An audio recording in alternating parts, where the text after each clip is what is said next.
up? It's MiAsia Symone, and I'm rocking with my favorite country cousin, Kemar Kane, and you are now tuned into an episode of Working Women Wednesday. Stay tuned.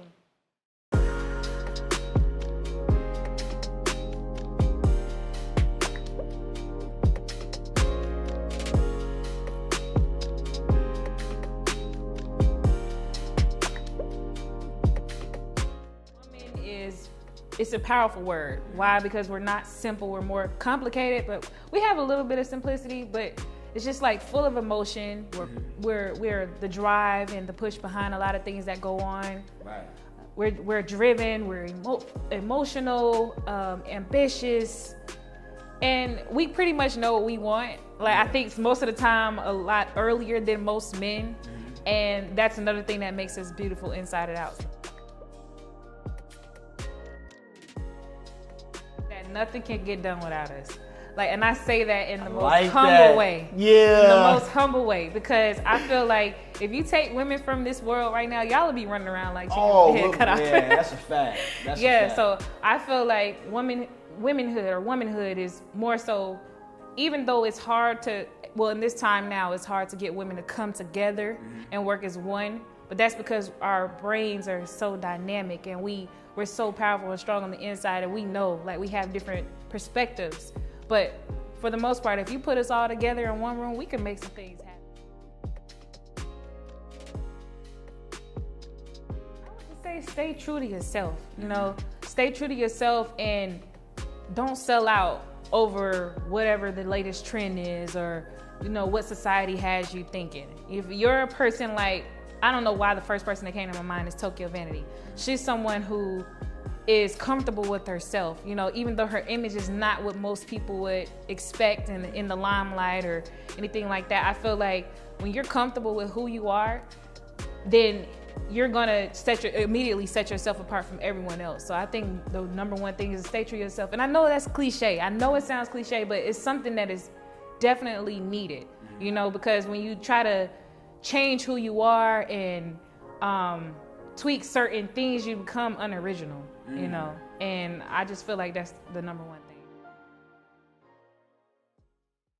Yo, what's happening, man? It's Kemar Kane coming to you all the way live, your favorite country cousin, your favorite Mississippian, and your best friend. Welcome to another episode of Working Woman Wednesday. I am absolutely excited. Happy beyond belief. I got the beautiful and beautifully talented, my friend, MiAsia Symone in the building. Hey, Kemar. MiAsia, what is happening? How you feeling? Wonderful. How are you? I am good. Excited that you're here. Got some, I know you're going to drop some gems for the women that's watching. Man. Yeah. I'm supposed to be dropping gems? Oh, you dropping gems. Okay. I know you got the juice. You got it all. Hey, I'm just going to speak from the heart. Yeah, I love it. I love it. So I want to ask you, who is MiAsia Symone? Who is What would you MiAsia tell Symone? them? I was not expecting that. Expect the unexpected. Who am I? I'm a woman who's driven. Driven for, I think my drive is hereditary. It's instilled in me to be someone. I'm a queen, for one. So I feel like MiAsia Symone is someone who's already been here before, or has always been destined for greatness from the time she got out the womb. I feel like she's someone who is set here for a reason, to fulfill a purpose, and she's just right now trying to find her way and figure out how to lead and how to guide and how to execute. So you were into quite a few sports. Okay. Volleyball. Yes. Basketball. Yes. Ran track. Yes. Pretty athletic. Yes. Transitioning from that, first, what got you into sports? Okay. And then I want to dive into MiAsia Symone alive. Okay. So, sports. My father, when he was here, he passed away in November 2009.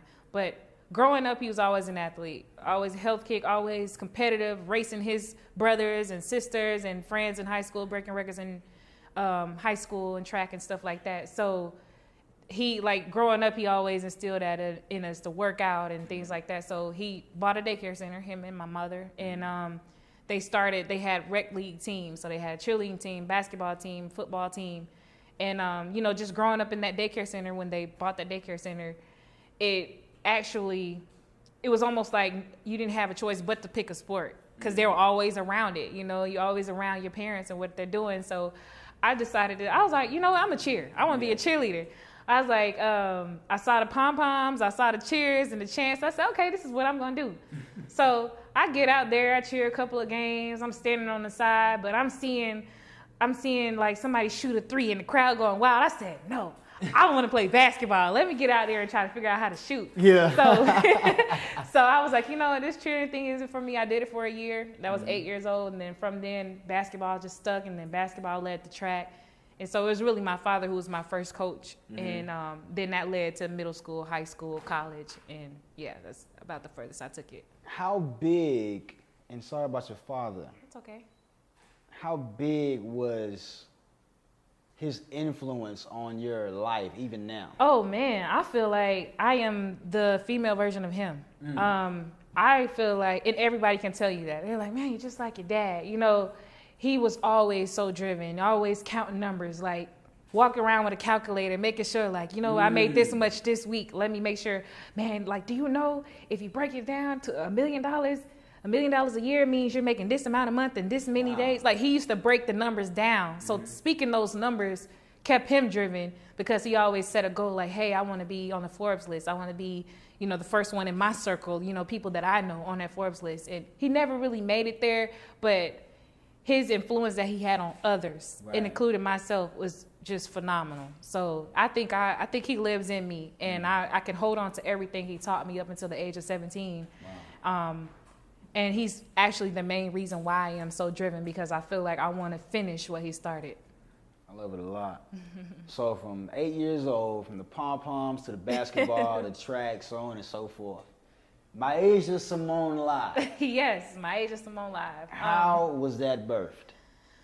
MiAsia Symone Live came after MiAsia Symone Live was formed based on me deciding that, I'm not going to be who everyone else wants me to be. I'm going to be myself. So I was in school. Like, mind you, I transferred to 5 different colleges. Wow. I was in school 4 years under athletic training, sports medicine specialist. I was going that direction, that health and physical education. I was going that route because of playing sports, and I tore my ACL. I was like, you know what? I'm about to figure out how we gonna stop tearing these ACLs, and how I'm about to figure out what causes this stuff. Like in my head, that's what I was doing. And everybody was more so pushing me towards that because it made a lot of money. Like once you get that athletic training certification and all that, your money increases. And so it was more so guaranteed as long as you complete your coursework and get your certification. And I knew that I hated science. I knew I hated science. And I was like, you know what? I'm doing this because I think I'm only doing athletic training. 1, because I love the sports, but for 2, for money. Like it wasn't necessarily that underlying passion that I had. That underlying passion I had was to pull information out of people and talk to people. I meet random people, and they'll sit there and have a full conversation with me about their most darkest, deepest, sacred moments in their lives. And I'm just like, why do I keep getting these people that they leave me feeling like, man, I really told her all that, And I said, okay, there's something I'm not doing right. Like, I have a passion, and I need to figure out how to, without being a counselor. I didn't want to be a counselor.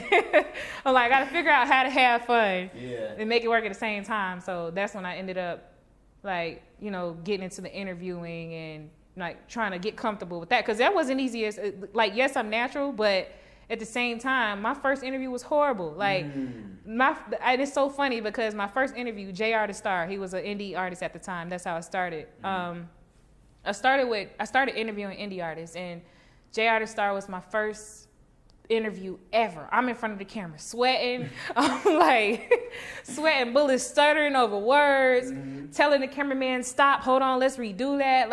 It was so hard to edit. Wow. And then we were down there, Apache Cafe, and the train was in the background. So when I went and looked back at it, it was just an overall horrible interview. But he stood there for 30 minutes. The interview was 30 minutes. And he stood there for 30 minutes and went through it, and I felt like it was torture. But I actually ran into him about a month ago at the Black Excellence Gala. Wow. And interviewed him again. And I was just like, just tell everybody, from the point you saw me, till now, when you first saw me till now, talk about the progress. And he was able to, speak on that a little bit. But yeah, that's pretty much how it got started. You know, started just going from leaving school and, well, changing my major. I changed my major to journalism, and that's when I came back to Georgia State. So changing my major was number one, getting into that, and then, you know, just starting outside of school and starting my own brand and working with the hiphopfactory.com, trying to interview people, indie artists, and now I just work my way up from there. Wow. And what year was this first interview? That first interview, I believe, was, I think it was, the exact date was June 2015 or June 2014. Not that long ago. Yeah, not too long ago. So these past 3 or 4 years have been, my progression has been like fast. Like, and a lot of people tell me that, like, man, you're moving so fast. You just started off here, and now you're talking to this person and that person. So I think that when doors are opening for you like that, when it's happening fast, you're walking in your purpose. It's supposed to happen that way. And I think that's more so what's going on. I feel more comfortable in what I'm doing. Now, the money might not be as great just yet, but I'm going to find a way, you know, to make that happen. That's going to come later on down the line. Oh, that's a fact. Let's see. Because I can tell y'all, MiAsia Symone is a natural when it comes to conversation. I've witnessed it for myself. First time I met her, I feel like I've known her for a while. Was either one of your parents like a conversationalist like that? Oh, well, my dad walk in the room, MiAsia Symone. Like, he walking, he used to hype me up like anybody. If he know Kimar, Kane, like, that's how he greeted you. And when he walked in the room, his presence was so bold and so out there. So I'm more of a, like, when I walk in the room, I'm not talking that loud, but I feel like that presence is still there. So yeah, like, man, it just, yeah. Good stuff. What has been your favorite interview so far? Favorite interview? I would say Spike Lee. Spike Lee. Did I tell you this story about Spike Lee? I did not tell. Okay, this is the Spike Lee story. So this is when I realized I could separate myself from everyone else. So Spike Lee, we were at the the Triumph Awards.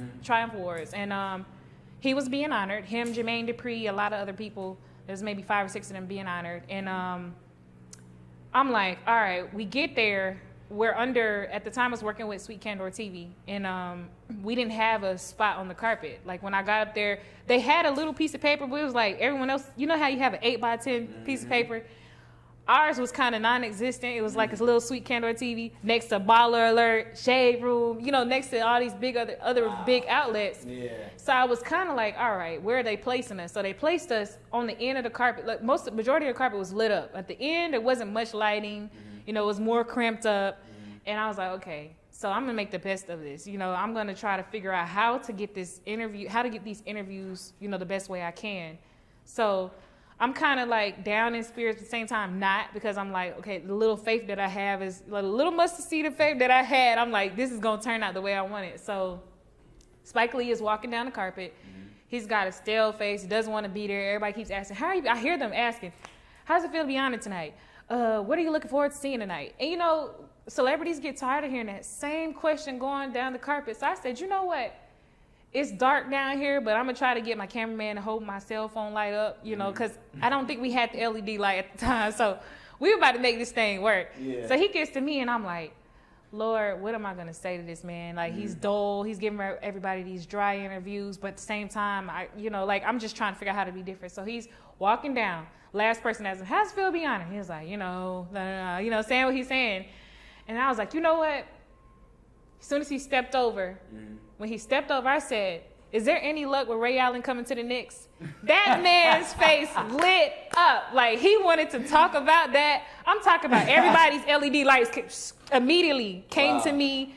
People had their mics. You know, that whole moment just turned for me. Yeah. And that's when I realized, okay, it doesn't matter where I'm at or what I'm going through. I can always find the light in the situation. And so he just kept saying, yeah, get Jesus Shuttleworth to the Knicks. We need him to the Knicks right now. Like, I've been trying to talk to the coach about it. And then I'm like, thank you so much. Yeah, I'm like, thank you so much, Spike Lee. He was like, get Jesus. Like, he kept going, you know. So I was just more so excited about that moment. And I say that was like really, really significant because that told me who I was as a correspondent. Because at the time I was trying to feel, get in the rhythm and figure out who I was, like how was I different from everyone else, and that's when I realized. Wow. Something sparked in my mind. Okay. When you said that, when you stated that you didn't necessarily want to be a counselor after you found this gift of being in conversation, right? Right. It made me wonder, who counsels the counselor? Who do you go to? Who do you look up to in the industry or not in the industry?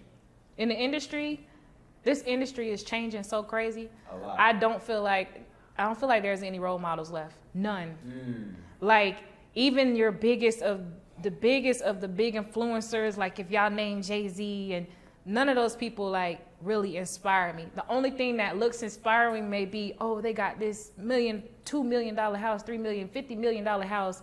They're driving these cars, these Wraiths, and the only thing that would more so inspire me would be the more materialistic side of things. But mentally, I feel like I can't look up to anyone only because I know certain situations they've been through, or, it might be certain acts that inspire me, but no one in particular inspires me. And my dad inspired me.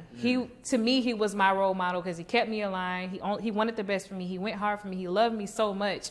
If anything, that would be my role model versus someone I don't really know. They're putting on, they have this image on camera, what we see, but we don't know the real them behind camera. So nobody in particular that I look up to in the industry, but like I said, it's just certain acts that I may inspire, like, oh, this is what she did to get here. I inspire that so much. The actions, exactly.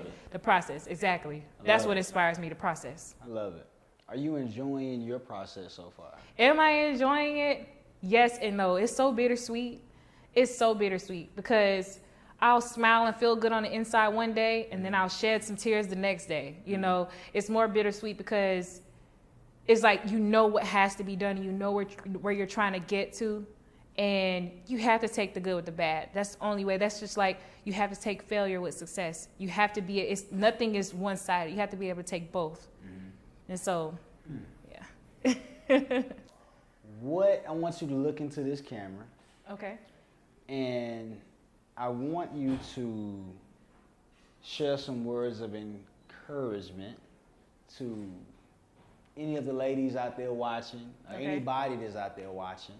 Okay. What would you share with them? I would say to all the women out there, everyone is put on this earth to fulfill a passion. Everyone has a passion. They have a purpose.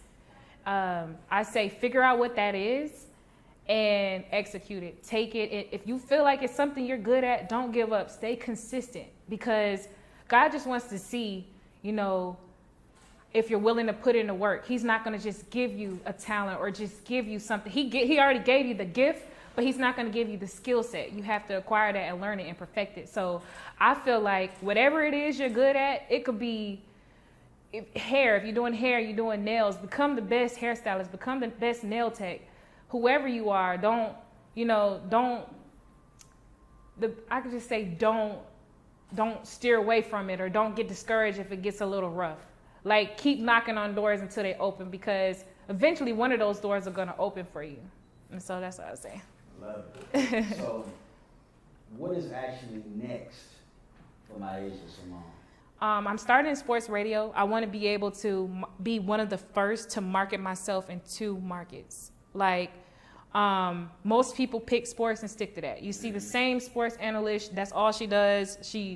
She does literally just one sport. She may not even venture out to other sports, but I want to be the one, and I know it's a lot of content, but I want to be able to jump from sports to entertainment and be able to, I feel like I'm already doing it. Yeah, I feel like I'm doing it. It's just levels to it, So I want to be able to continue to have both of those and not put myself in a box. I want you to be able to see me on ESPN at the sideline, at the championship, the finals game, interviewing LeBron James and everybody else. But then I want you to turn around and see me hosting a reunion of Love and Hip Hop, something so crazy like that. Like, I want to be able to do both, and I want someone to be able to trust that, hey, she can swing both of them. So I want to be able to, and I'm a Gemini, so that's how I'm going to market myself. Someone who, like, my website is under construction too. So like when you go on my website, you'll be able to see one half of me as a sports reporter and the other half as a media correspondent. And then you could pick which side, what kind of content you want to look at, whether you want to look at my, sideline interviews or you want to look at my red carpet interviews. So. Nice. Good stuff, man. Just giving people options out here. Yes. I love it, man. Well, it's been definitely a pleasure sitting here talking to you today. Thank you. Same here. Learning more about you, the influence that your father had on you, I think is a beautiful story. Thank you. I'm pretty sure he'll be proud of you right now. Oh, I hope so. Yeah, 100%. I hope so. Look, y'all, it's Kemar Kane coming to you all the way live, your favorite country cousin, your favorite Mississippian, and your best friend. You have just tuned into another episode of Working Woman Wednesday with the beautiful and beautifully talented MiAsia Symone. See y'all next trip, man.